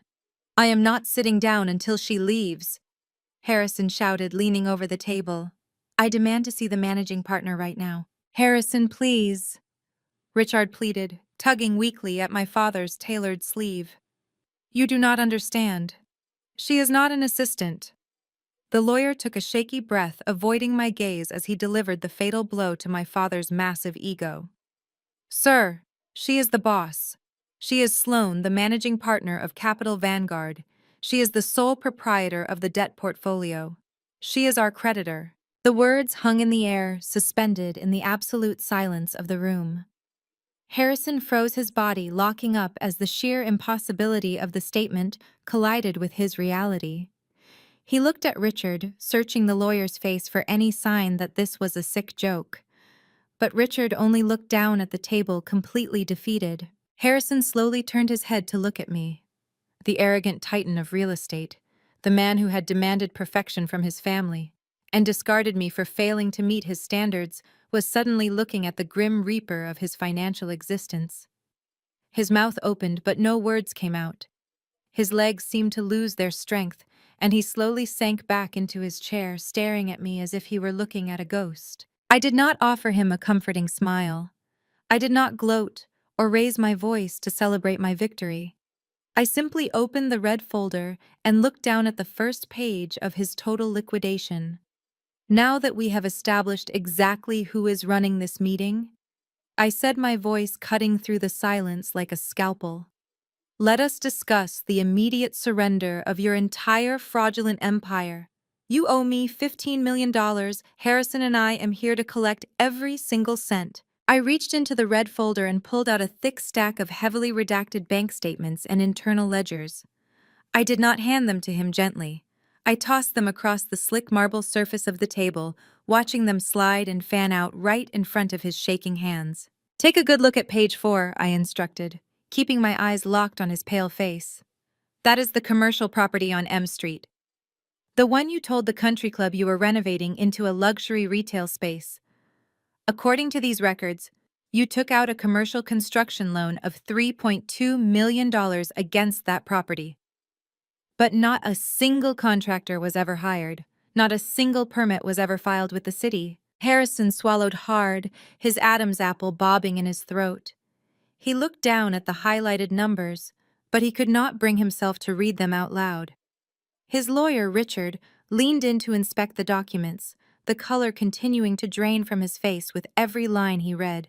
I will tell you where that $3.2 million went, I continued, my voice echoing in the quiet room. $700,000 was wired directly to Vivian's personal accounts to cover her mounting debts at the designer boutiques in Paris and Milan. Another $400,000 was used to pay off the quiet settlement from your last tax evasion scare, and a staggering $1.5 million was funneled into Aelia's public relations firm disguised as a corporate retainer fee. You were paying your own daughter $1.5 million to handle the public relations for an empty concrete box. That is not what happened. Harrison managed to choke out, his voice weak and completely stripped of its usual booming authority. It was a temporary reallocation of funds, a bridge loan to keep the family ecosystem functioning during a market dip. You do not understand the complexities of real estate development, Sloan. I let out a short, hollow laugh. It was a laugh entirely devoid of amusement. I understand the complexities of federal fraud, Harrison. You cross-collateralized properties that were already underwater. You lied on your loan origination documents, inflating your projected rental income by 400%. And when traditional banks stopped taking your calls, you went to shadow lenders offering personal guarantees you could never back up. I pulled another document from the folder and slid it toward Richard. The lawyer picked it up, his hands trembling so badly the paper rustled in the quiet room. Read the covenant default clause to your client, I ordered the lawyer. Tell him exactly what he signed when he took that last loan of $5 million to fund Trent's fake tech startup. Richard adjusted his glasses, clearing his throat nervously. Mr. Harrison, he started, his voice barely above a whisper. The Uniform Commercial Code filings on these loans are ironclad. They include a sweeping cross-default provision. Because you missed the balloon payment last month, Capital Vanguard Partners has the legal right to accelerate all outstanding debts immediately. They also hold perfected security interests in all your holding companies. Harrison stared at his lawyer, his mouth hanging slightly open. Speak English. Richard, what does that mean? It means she owns everything, Richard replied, looking down at his polished shoes. The corporate accounts, the commercial deeds, the holding companies, and the personal guarantees. Mr. Harrison, you put up your primary residence as collateral. She holds the deed to your house. The reality of those words hit Harrison like a physical blow. The arrogant titan of real estate collapsed inward, his broad shoulders slumping against the leather chair. The mansion in Maryland, the one my mother Vivian used to host her exclusive society brunches, the one they used as a fortress of their fake elite status, was officially my property. I did not stop there. I was entirely merciless. I pulled out the final stack of ledgers and spread them out for him to see the complete autopsy of his failures. For years, you sat at the head of every dinner table and lectured me about success. I said my words hitting him like rhythmic strikes. You told me I lacked vision. You told me I was a disappointment because I chose to build my own career instead of begging for a position in your crumbling empire. While you were busy playing the wealthy patriarch, you were secretly bleeding your own companies dry to buy your golden child a fake reputation. Harrison closed his eyes, pressing his fingers against his temples. His breathing was shallow and erratic. The illusion was completely shattered. The numbers on the table could not be manipulated or charmed away. They were cold, hard facts. Your total outstanding debt is $15,420,000, I stated, reading the exact figure from the master ledger. The interest is compounding daily at a default penalty rate of 18%. Your operating accounts are frozen. Your payroll is suspended. Aelia's firm has already been locked out of her building, and your residential estate is currently in the final stages of asset seizure. I leaned forward, resting my elbows on the marble table, crossing my hands. I looked at the man who had allowed his wife to tell me I was unloved just a few nights ago. I looked at the man who had stolen my college fund to pamper the sister who mocked me. There is no bridge loan that can save you now, Harrison. There is no country club friend who can bail you out of this. The shadow lenders you borrowed from do not care about your legacy, and neither do I. You are financially ruined, and every single secret you have been hiding from the district is sitting right here in this red folder. The silence that followed was suffocating. Harrison stared at the glossy wood of the conference table, the weight of his absolute destruction crushing the last remnants of his pride. The boardroom, which he thought would be the stage for his masterful negotiation, had become his tomb. I watched him process the inescapable truth. He had always believed that his manipulation of money was an art form that only he understood. He thought his creative accounting was a sign of his superior intellect. But looking at the forensic breakdown I had prepared, he finally realized how sloppy and desperate his actions had actually been. You used my stolen college fund to make the first payment on Aelia's office lease, I added quietly, twisting the knife one last time. I traced that transfer too. You took the money my grandmother left for my education, and you washed it through a dummy corporation just to buy your favorite daughter a glass corner office. You thought I would never find out because you assumed I was not smart enough to understand a basic ledger. You assumed I would just disappear into the background and accept the life of a failure that you and Vivian assigned to me. Harrison slowly opened his eyes. They were red and filled with a sudden, terrified realization. He looked at me not as his disappointing daughter, but as the executioner holding the blade over his neck. The numbers laid out before him were an undeniable confession of his crimes, and he knew that I had the power to not just bankrupt him, but to send him to federal prison. Harrison stared at the documents for a long time before the reality finally broke him. The stiff posture that had defined his entire public life completely collapsed. His shoulders shook, and the man who had terrified me throughout my childhood suddenly looked incredibly small and pathetic. He reached up and wiped a bead of sweat from his forehead, his hand trembling so violently he could barely lower it back to the marble table. Richard. His attorney sat frozen, clearly wanting to be anywhere else but in this room. Harrison leaned forward, clasping his hands together in a pleading gesture. Sloan, he whispered, his voice cracking with desperation. You cannot do this. You are my daughter. I watched a single tear escape his eye and roll down his cheek. It was a performance worthy of an award, but I felt absolutely nothing.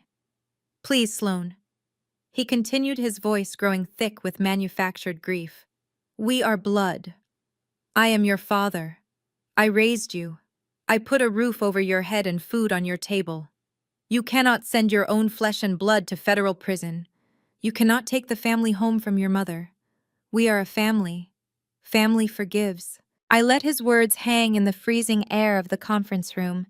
He was doing exactly what abusers do when they are finally cornered. They weaponize the very relationship they spent years destroying. He wanted me to suddenly care about a familial bond that he had neglected and weaponized for 3 decades. I leaned forward, resting my arms on the table, perfectly mirroring his posture, but with none of his weakness. You raised me, Harrison. I asked, my tone completely flat. You put a roof over my head. That is the bare minimum legal requirement of a parent. You do not get a medal for keeping your child alive while simultaneously destroying her self-worth.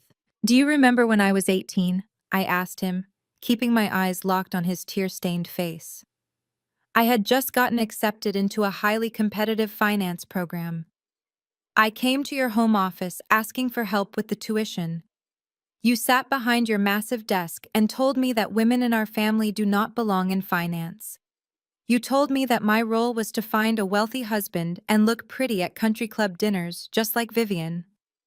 You told me that investing in my education was a waste of capital, because Aaliyah was the only one with real business sense. You drained my grandmother's trust fund to pay for Aaliyah's fake luxury life, and you let me work 3 separate minimum wage jobs just to afford my textbooks. I slept 4 hours a night. I rode the city bus in the dead of winter while you bought Trent a new Porsche for his birthday. You did not act like my father then. You acted like a tyrant who only valued people he could control. Harrison shook his head, tears now freely falling down his cheeks.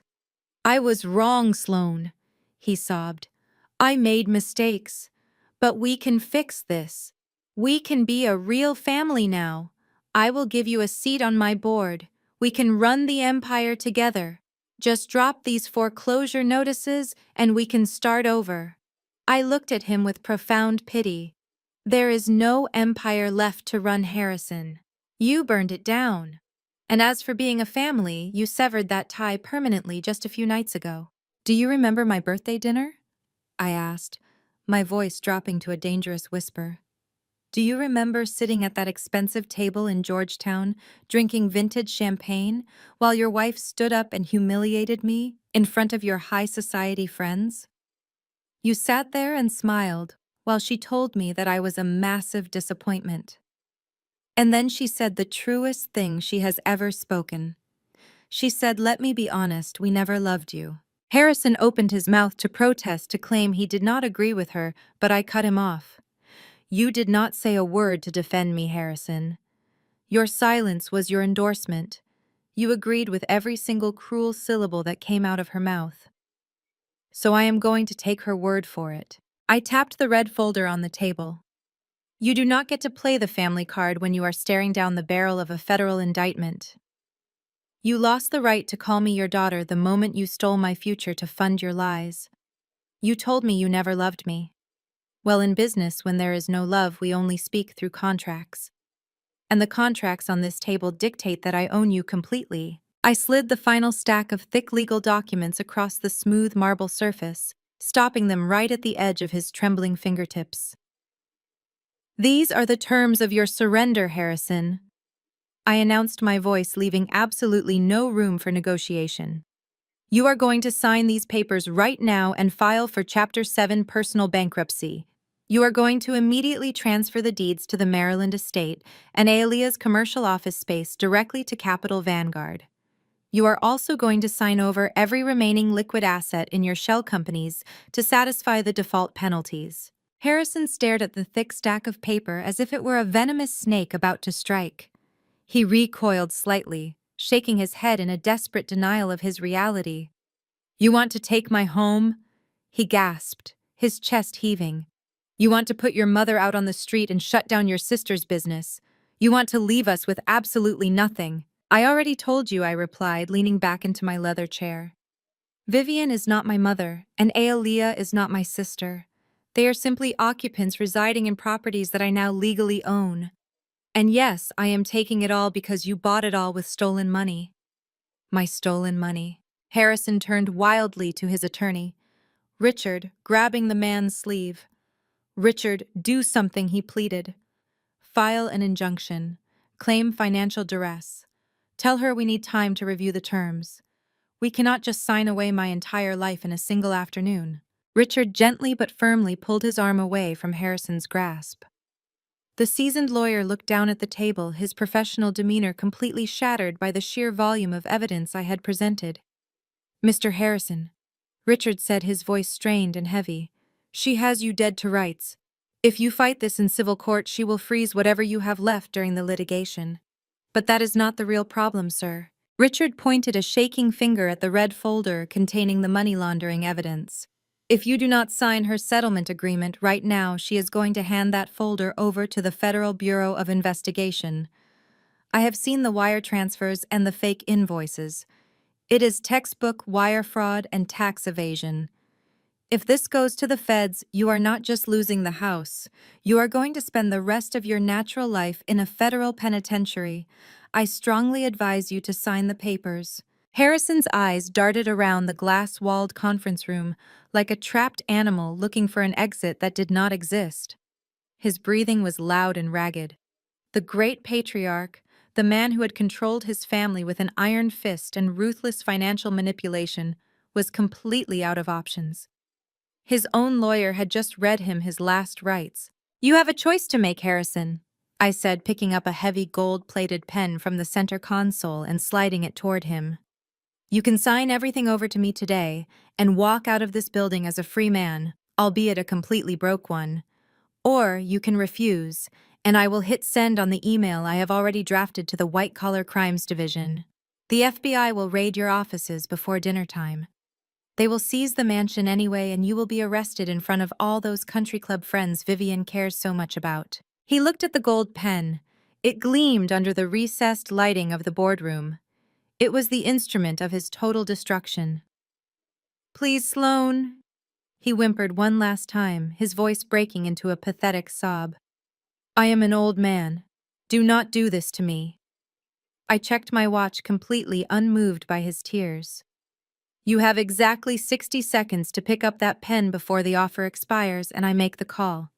He stared at me, searching my face for any hint of mercy, any lingering trace of the desperate little girl who used to crave his approval. He found nothing but a hardened executive who had learned the rules of the game from the very man she was now destroying. Realizing that his tears were entirely useless, he slowly reached out and picked up the pen. His hand shook so violently that the first signature was a jagged, illegible scrawl. He paused, taking a ragged breath before moving to the next page. The only sound in the massive room was the scratching of the pen against the paper, and the quiet sobs of a ruined man. Page after page, he signed away the empire he had built on lies. He signed away the mansion where I was made to feel like an outsider. He signed away the corporate entity that had funded Aelia's arrogant lifestyle. He signed away his pride, his legacy, and his entire identity. When he reached the final page, he hesitated for a fraction of a second before pressing the pen down hard and completing the transfer. The pen slipped from his fingers and rolled across the marble table. He buried his face in his hands, his shoulders heaving with absolute despair. I smoothly pulled the documents toward me, checking each signature line with precise efficiency. Everything was in order.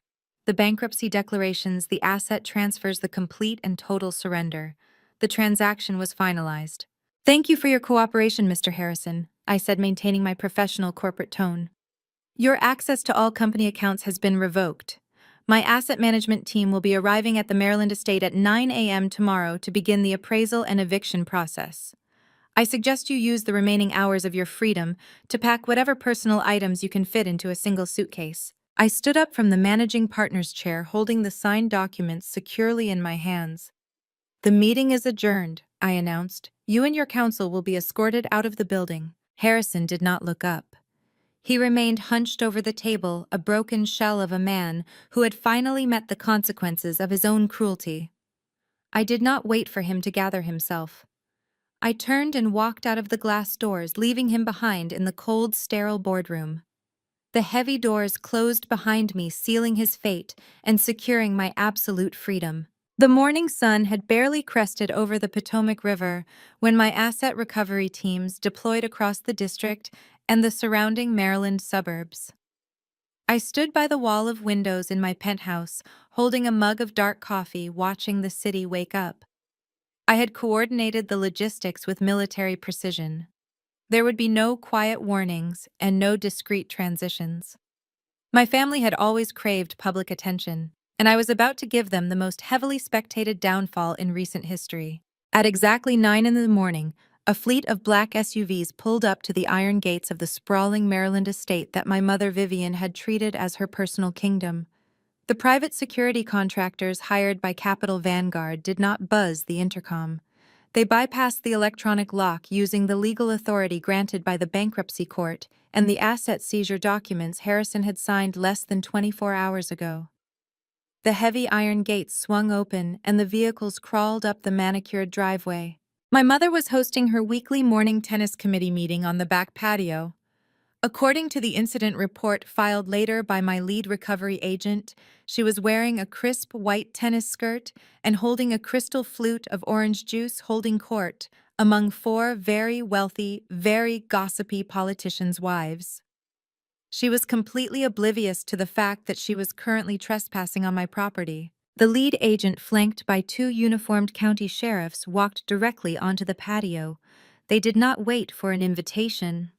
The agent politely but firmly informed Vivian that the property was now under the receivership of Capital Vanguard Partners.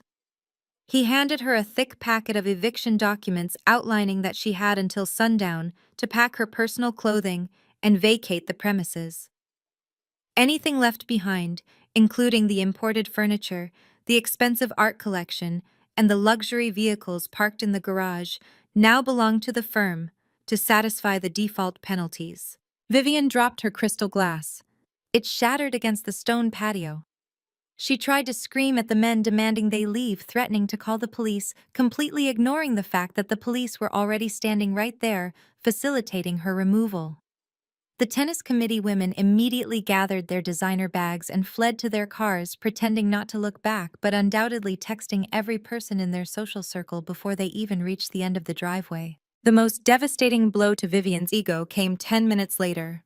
A contractor drove a heavy wooden stake into the perfectly manicured grass, directly adjacent to the street facing iron gates. Attached to the stake was a bright neon sign that read, "Foreclosed and seized by Capital Vanguard." It was impossible to miss. Every neighbor, every country club associate, and every passing car could see that the mighty house of Harrison had fallen. My mother was forced to carry trash bags filled with her clothing down the driveway, while passing drivers slowed down to stare. Across the city, a similar scene was unfolding at the commercial building that housed Aaliyah's public relations firm.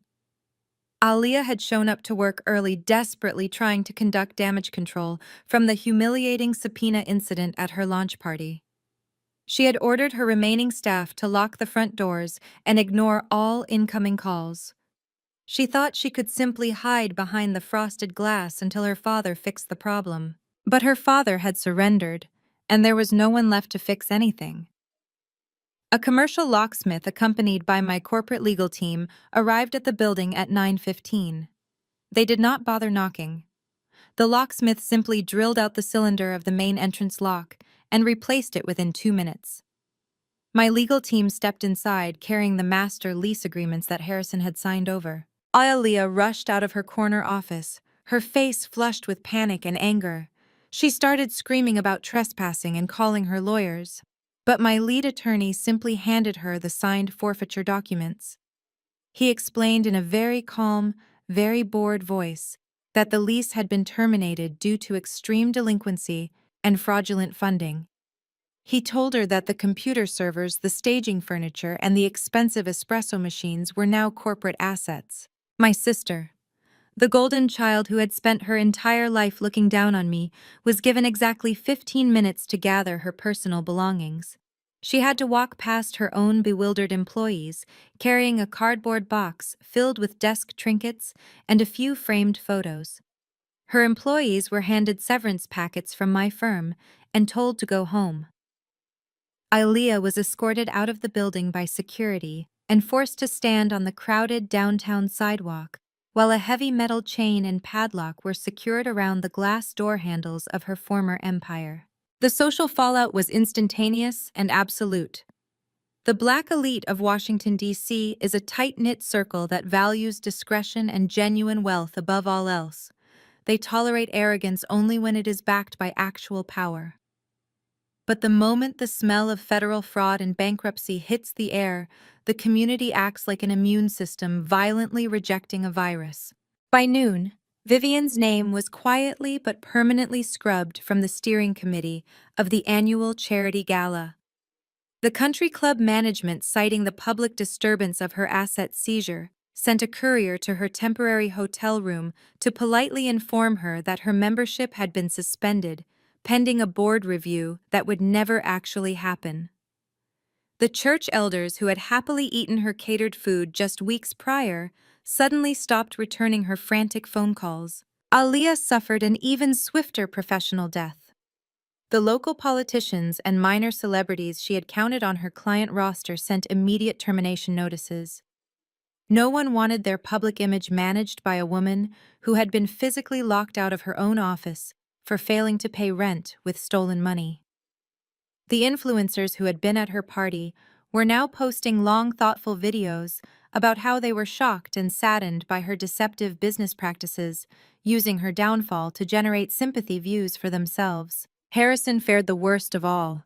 His commercial real estate buddies, the men he golfed with and traded insider tips with, completely ghosted him.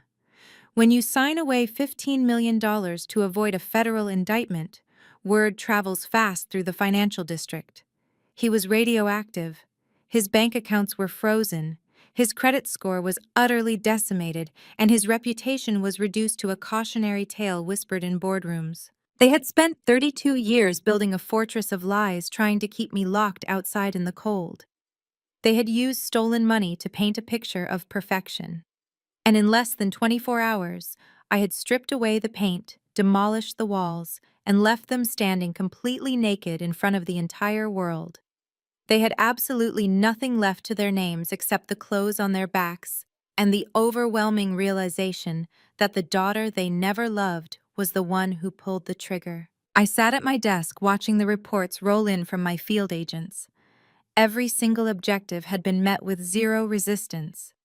Julian walked into my office and placed a hand on my shoulder, looking at the digital dashboard tracking the property seizures.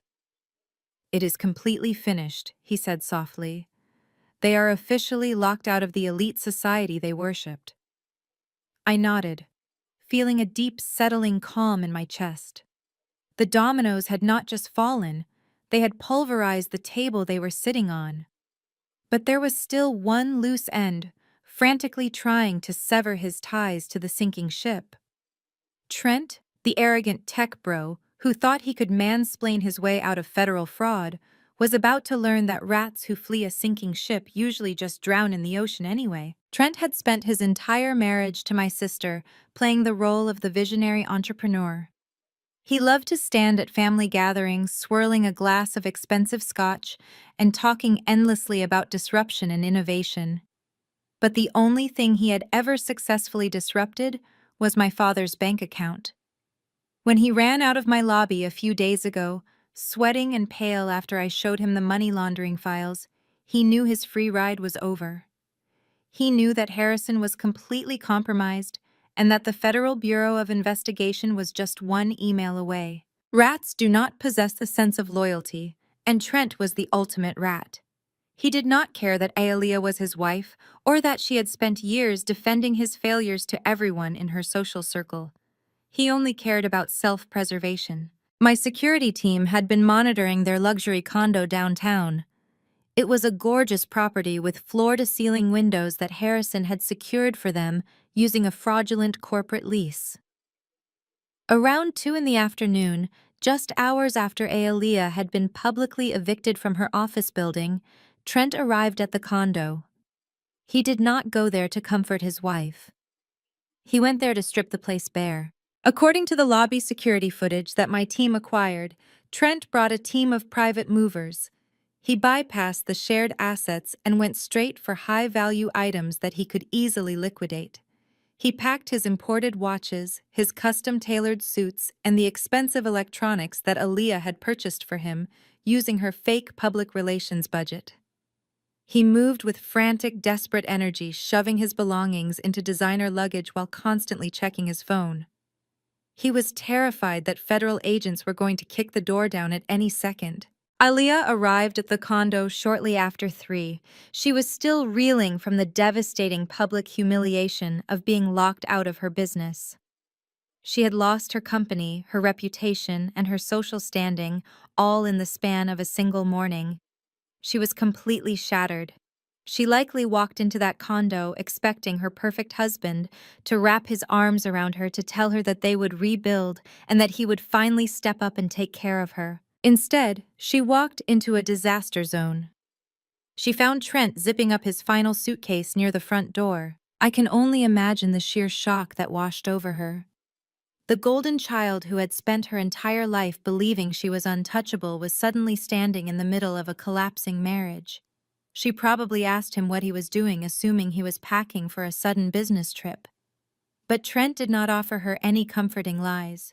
He did not have to pretend anymore because the Bank of Harrison was officially closed. Trent looked at the woman he had sworn to love and protect, and he handed her a manila folder. It contained hastily drafted divorce papers.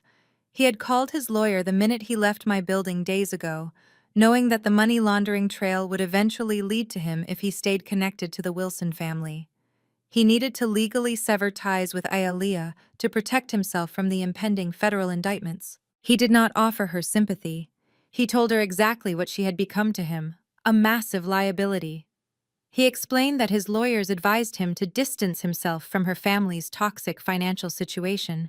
He blamed her and Harrison for dragging him into a criminal enterprise, completely ignoring the fact that he was the one generating the fake invoices to wash the money.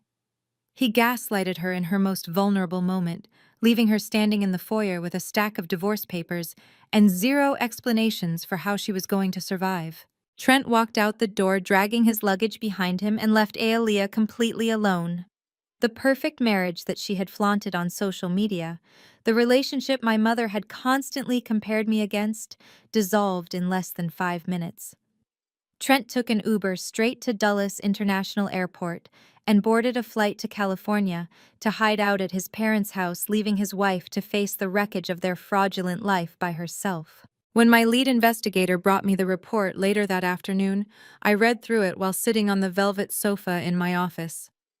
I felt no pity for my sister. For years, Aaliyah had allowed Trent to make passive-aggressive comments about my career and my lifestyle. She had sat beside him at dinner tables, smiling proudly while he mocked my independence. She had derived a sick sense of pleasure from feeling superior to me simply because she had a husband who wore expensive suits and drove a car my father paid for. She had built her entire identity around being the chosen daughter with the perfect life.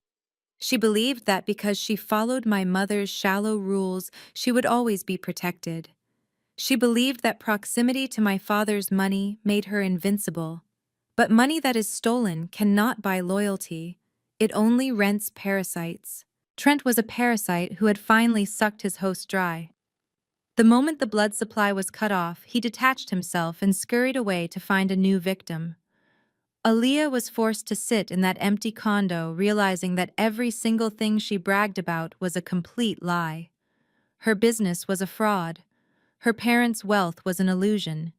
And the husband she worshipped had only stuck around for the direct deposits. She had spent 32 years looking down on me for building my life brick by brick without a safety net. Now her safety net had been violently ripped away and she was falling fast. She had no money, no credit, no friends, and no husband. She had absolutely nothing left but the crushing realization that she was entirely unequipped to survive in the real world. The golden child was about to hit rock bottom, and I knew exactly where she would run to next. She would try to find the only person in the city who actually had real money. She was going to come crawling to me. The sun had fully set over the Potomac River, casting long dark shadows across the imported hardwood floors of my penthouse living room. Julian was in the study reviewing a legal brief for his firm, and I was pouring myself a glass of expensive red wine when the private intercom near the front entrance buzzed loudly. It was a harsh, unusual sound. My building had airtight security, and unannounced guests simply did not happen in this tier of luxury real estate. I walked over and pressed the silver button, listening to the concierge who sounded deeply apologetic. He explained that a frantic woman claiming to be my sister had slipped past the front desk during a brief shift change and managed to get into the private elevator bank before the guards could physically intercept her. He offered to send the armed security team up immediately to drag her off my floor. I took a slow sip of my wine, feeling the rich vintage warm my throat, and told him to stand down. I knew exactly why she was here, and I wanted to look her right in the eye when I ended this chapter of our lives completely. Seconds later, heavy, frantic pounding echoed against my custom mahogany front door. It was not the polite, measured knock of a society woman. It was the desperate hammering of a cornered animal realizing the trap had finally snapped shut. I did not rush to answer it. I set my wine glass down on the cool marble counter, walked slowly to the foyer, and pulled the heavy door open. The woman standing in my hallway was barely recognizable as the glowing, confident public relations CEO from the Georgetown dinner party just days ago. Aaliyah's perfect salon blowout was a frizzy, tangled mess hanging limply around her face.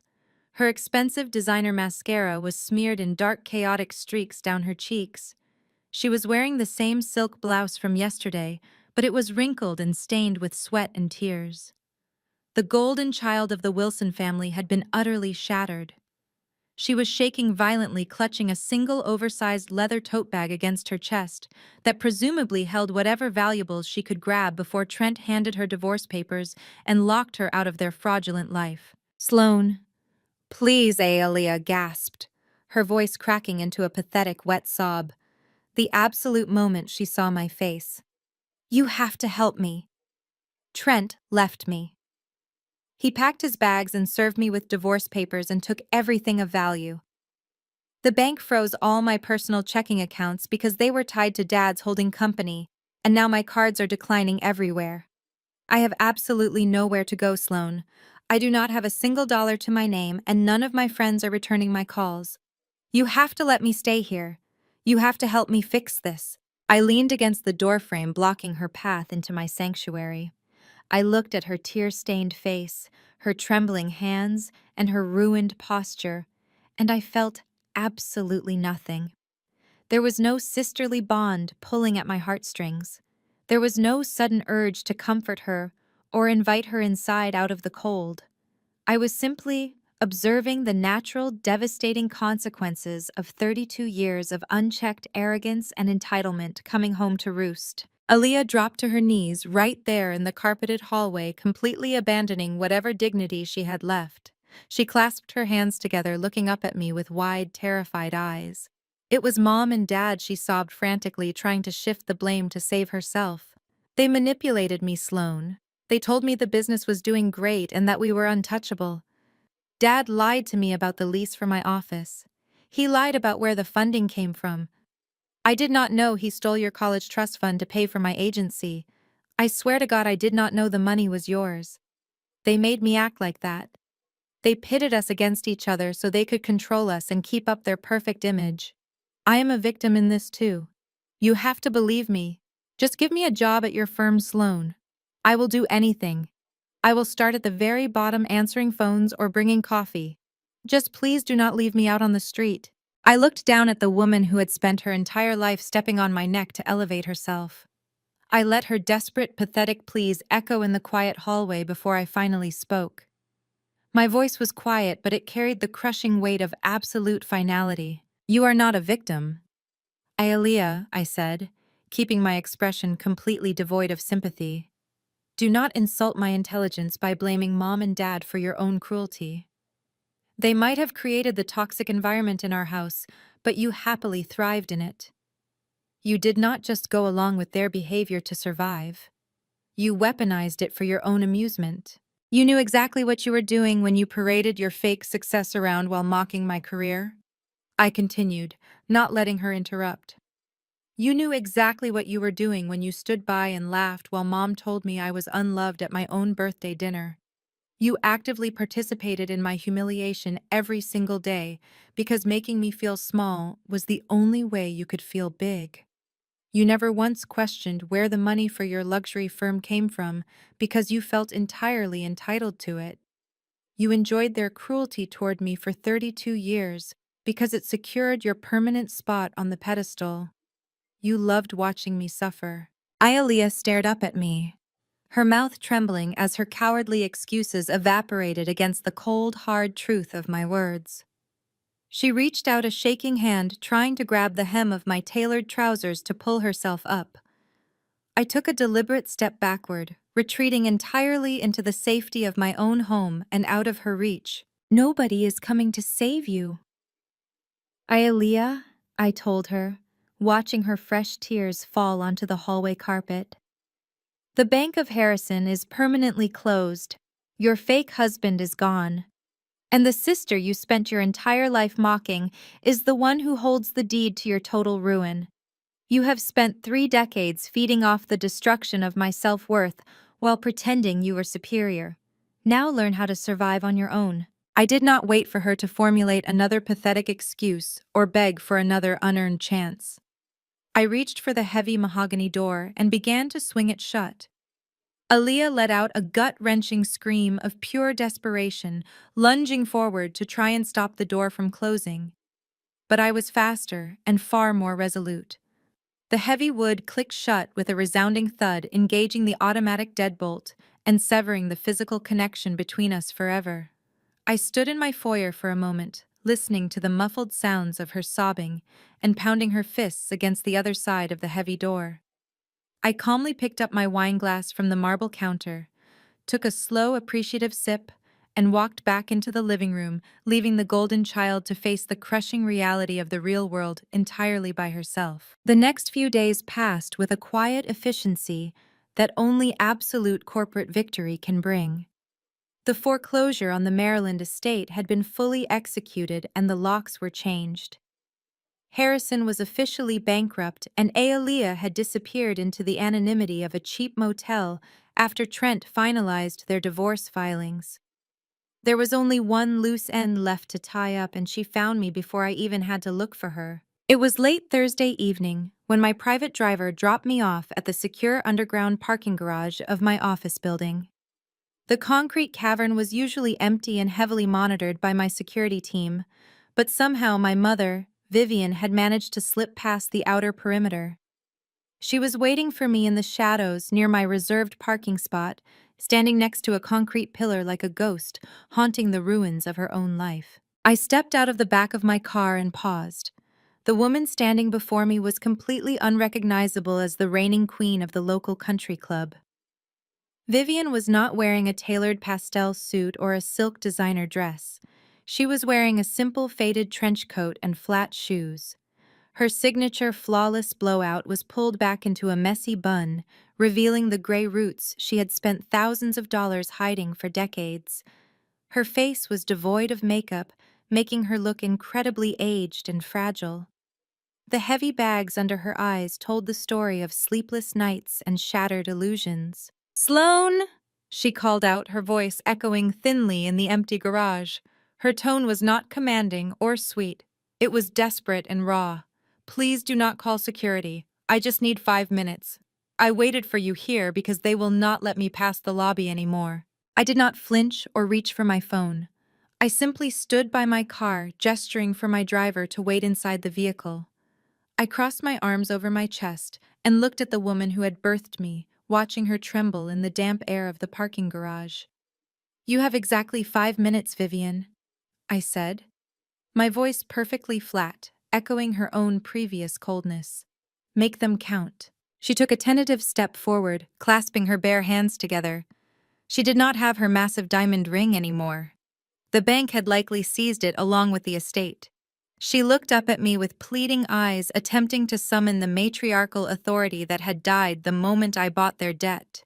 You have made your point, Sloane. Vivian began, her voice wavering as she hugged her coat tighter around her shivering frame. You showed us how powerful you are, and how much we underestimated you. You took the house and you humiliated us in front of the entire district. Your father is facing federal charges, and Aaliyah has nothing left. We are completely ruined. Is that not enough for you? Are you not satisfied yet? I stared at her, completely unmoved by her tears. I am highly satisfied, Vivian. The liquidation is proceeding perfectly on schedule. She gasped, stepping closer, her desperation giving way to a frantic, manipulative energy. You cannot let this continue, she begged, grabbing the sleeve of my coat. You have to call off the asset seizures and the federal investigators. Sloane, you are destroying a prominent Black family. Do you have any idea what they are saying about us at the church and the country club? We were pillars of this community. We represented Black excellence and generational wealth. You are letting the whole world watch us fall apart. Think about our legacy. Think about the honor of our family name. You cannot just erase everything we built. She was still playing the same tired game. Even now, stripped of her mansion and her money, she was entirely obsessed with how she looked to other people. She did not care about the emotional damage she had inflicted on me for 32 years. She only cared about the gossip circling the very society women who had immediately turned their backs on her. She was trying to use racial solidarity and elite social standing as a shield against federal fraud. She actually believed that, because we were a prominent Black family, the rules of basic decency and corporate law did not apply to her. I gently but firmly pulled my arm away from her grasp, smoothing down the fabric of my coat. I looked at her with a mixture of pity and absolute disgust. Honor, I repeated, letting the word hang heavily in the cold air of the garage. You have the absolute audacity to stand here and talk to me about honor and family legacy. Vivian shrank back slightly, tears finally spilling over her eyelashes. Yes, our honor, she whispered. We are a family, Sloane. You are tearing down your own blood. I took a step toward her, forcing her to look directly into my eyes. The legacy you are crying over was entirely fake, Vivian, I told her, my voice echoing sharply against the concrete walls. You did not build Black excellence. Harrison built a house of cards using predatory loans and fake invoices. You paraded around in designer clothes bought with stolen money while telling me I was a disappointment for actually working for a living. You used my stolen college fund to prop up Aaliyah's fake business just so you could brag about her at your little brunches. You funded your entire social life by defrauding investors and washing money through Trent's garbage tech company. She opened her mouth to protest, but I did not give her the space to breathe. And as for honor, I continued, stepping even closer until she was pinned against the concrete pillar. Honor is not found in a country club membership, Mother. It is not found in sitting at a private table in Georgetown, drinking vintage champagne and pretending to be better than everyone else. It is not found in driving an imported car or wearing a diamond ring paid for by a shadow lender. Vivian squeezed her eyes shut, unable to face the absolute truth of my words. She was physically shaking now, her entire worldview collapsing under the weight of her own hypocrisy. Honor is found in not betraying your own child, I stated, my voice dropping to a lethal calm. Honor is protecting your daughter instead of standing up at her birthday dinner and telling a room full of strangers that you never loved her. Honor is supporting your child when she works 3 jobs to survive instead of mocking her from a mansion built on fraud. You cut that tie yourself, Vivian. You severed the bloodline the moment you decided my worth was based solely on how I made you look to your shallow friends. I am your mother, she sobbed, burying her face in her hands, letting out a pathetic wail that echoed through the parking garage. You cannot just throw me away like I am nothing. I did not throw you away, I replied, stepping back and adjusting my briefcase. I simply foreclosed on a bad investment. You are nothing more than a defaulted asset now. The FBI will be contacting you shortly regarding your involvement in Harrison's money laundering.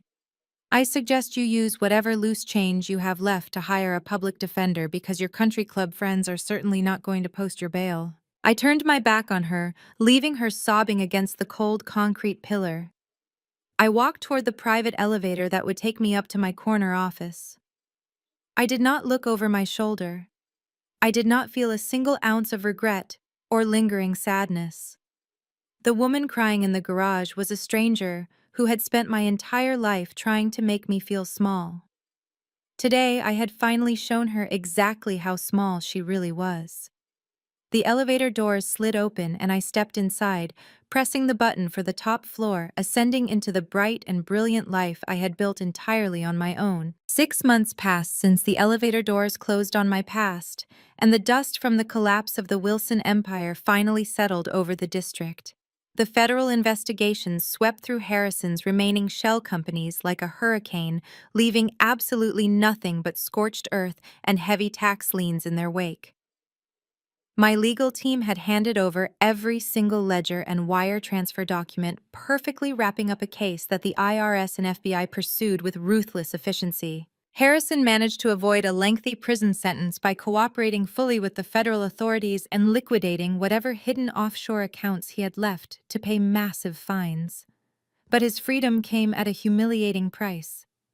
The man who once strutted through boardrooms acting like a king was now working a low-level administrative consulting job at a mid-sized logistics firm. His wages were aggressively garnished by the government. There were no more tailored pinstripe suits, no more imported cigars, and no more expensive golf outings. He sat in a cramped cubicle pushing papers for a manager half his age, looking tired and entirely broken. The empire he built on lies and stolen funds was gone forever. Vivian's reality was equally devastating. The sprawling Maryland estate with its manicured lawns and private tennis courts was sold at auction by my firm. She was forced to move into a tiny two-bedroom apartment in a highly undesirable neighborhood far outside the wealthy bubble of the capital. Her transition was brutal. The society women she had desperately tried to impress the country club members and the church elders completely ostracized her.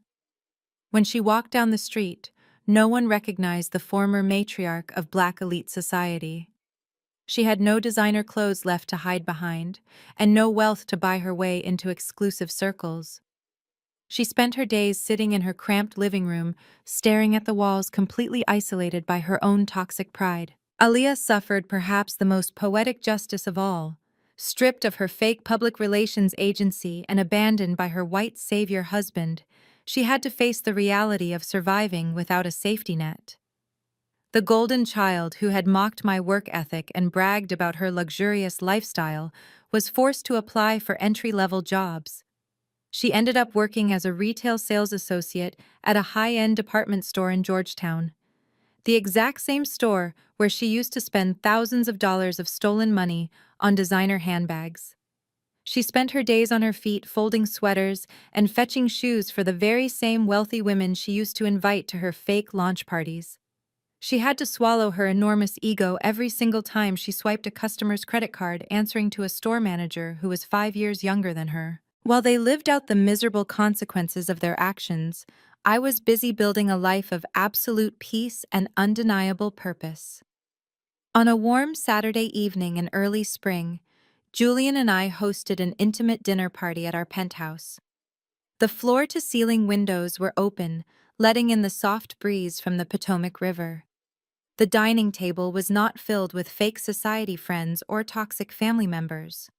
It was surrounded by our genuine circle of supporters, my brilliant legal team, my trusted business partners, and the friends who had respected me long before they knew I was a millionaire. Julian stood up and tapped his crystal glass, capturing the attention of the room.